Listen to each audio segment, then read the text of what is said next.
আসসালামু আলাইকুম ভিউয়ার্স, প্রিয় দর্শক মণ্ডলী। আজকে আমি খুবই গুরুত্বপূর্ণ একটা টপিক নিয়ে আপনাদের সামনে হাজির হয়েছি।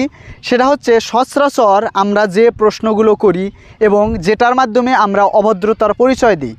নাম্বার ওয়ান হচ্ছে কোনো ব্যক্তিকে আপনি প্রশ্ন করেন, সরাসরি জিজ্ঞেস করেন আপনার বেতন কত অথবা তোমার বেতন কত। এখন আপনি দেখেন, এই বিষয়গুলো কিন্তু আপনার কখনোই কাউকে সরাসরি জিজ্ঞেস করা উচিত নয়। সাধারণত আমরা যারা চাকরিজীবী রয়েছি তারা কিন্তু গ্রামের বাড়িতে কখন আসি, দুইটা ঈদে আসি। এখন ঈদে সাধারণতই স্বাভাবিকভাবেই আমরা বিভিন্ন প্রোগ্রামে যাই, কোনো বিয়ের দাওয়াত খাইতে যাই অথবা কোনো অনুষ্ঠানে যাই। ওই জায়গায় গেলেই সচরাচর অনেক শিক্ষিত মানুষই এই প্রশ্নটা করে ফেলে যে তোমার বেতন কত, কত টাকা বেতন পাও। এখন এইটা আমার কাছে মনে হয় সবচেয়ে বিব্রতকর প্রশ্ন। কারণ ধরেন আপনি কয়েকজন একসাথে গিয়েছেন, আপনার চাকরিটা ছোট হতে পারে, পাশে আরও কয়েকজন আছে তারা চাকরি বড় করে। ওই সময় আপনি যদি তাকে সরাসরি বেতনের পরিমাণটা বলে দেন তাহলে কিন্তু সে কখনোই বিশ্বাস করতে চায় না। ধরেন আমি একজন সহকারী শিক্ষক, তার মানে কি 10ম গ্রেডে আমি বেতন পাই। এখন আমাকে বাড়িতে যাওয়ার পর কেউ যদি জিজ্ঞেস করে তুমি কত টাকা বেতন পাও, আমি কিন্তু অকপটে বলে দিই। এতে অনেকেই আশ্চর্য হয়ে যায়, হ্যাঁ এত কম টাকা বেতন পাও। আসলেই কি আমি অনেক বেশি টাকা পাওয়ার কথা? আসলে গ্রামের মানুষের অথবা অনেক শিক্ষিত মানুষই আছে যারা, শিক্ষিত মানুষ বলতে আমি বোঝাতেছি যারা সচেতন নয়, তারা ভাবে যে আমরা অনেক লাখ লাখ টাকা কামাই করি।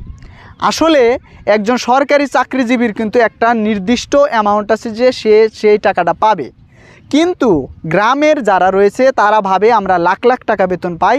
যে সময় আপনি সত্যি কথাটা বলে দিবেন ওই সময় আপনাকে সে বিশ্বাস করবে না।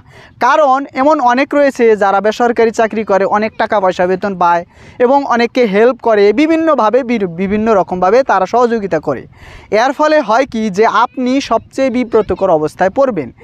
আরেকটা পরামর্শ হচ্ছে, আপনি যদি কারো বেতন সম্পর্কে জানতেই চান তাহলে আপনি সরাসরি তাকে সবার সম্মুখে প্রশ্নটা করবেন না। আপনি চাইলে তাকে চুপি চুপি একা একা যে সময় পাবেন তার কাছ থেকে এটা টেকনিক্যালি শুনে নিতে পারেন। এরপর এটা বেকারদের জন্য খুবই বিব্রতকর প্রশ্ন। অনেক বেকার কিন্তু এই প্রশ্নের কারণেই বাড়িতে আসে না। তাদের কাছে বিব্রতকর প্রশ্ন হচ্ছে তোমার চাকরি কখন হবে।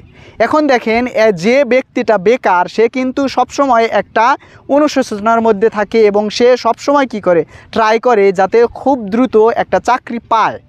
কিন্তু যে সময় এই যে পারিপার্শ্বিক অবস্থার কারণে চাকরি পায় না এবং এই ঈদের মধ্যে অথবা বিভিন্ন প্রোগ্রামে তাকে সরাসরি প্রশ্ন করা হয় মানে তোমার চাকরি কখন হবে, সেইটার প্রশ্নের সে উত্তর দিতে পারে না।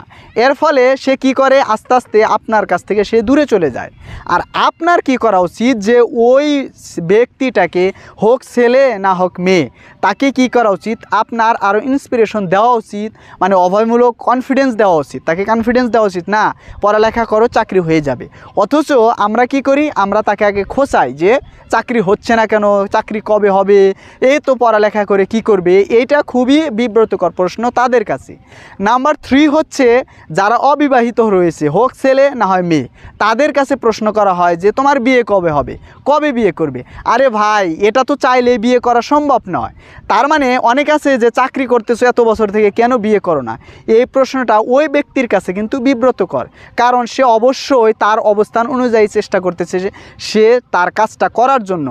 আর আপনি তাকে এই রকম প্রশ্ন করে কখনোই বিব্রত করতে পারেন না।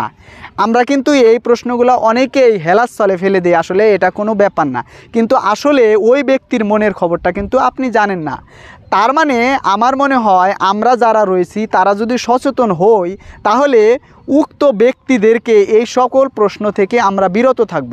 তাহলে কি হবে, আপনার প্রতি তার ভালো ধারণা থাকবে। আপনি যদি এইরকম প্রশ্ন করেন তাহলে কিন্তু আপনার কাছে ওই ব্যক্তিটা আর কখনো যাবে না এবং আপনার সাথে তার সম্পর্কটা খারাপ হয়ে যাবে। তাই আমার অনুরোধ রইল, ভাই যদি কারো বিষয় সম্পর্কে কোনো কিছু আপনার জানার থাকে তাহলে কি করবেন, তাকে চুপি চুপি অথবা একা যে সময় পান তাকে এই সকল প্রশ্নগুলো করে জেনে নেবেন।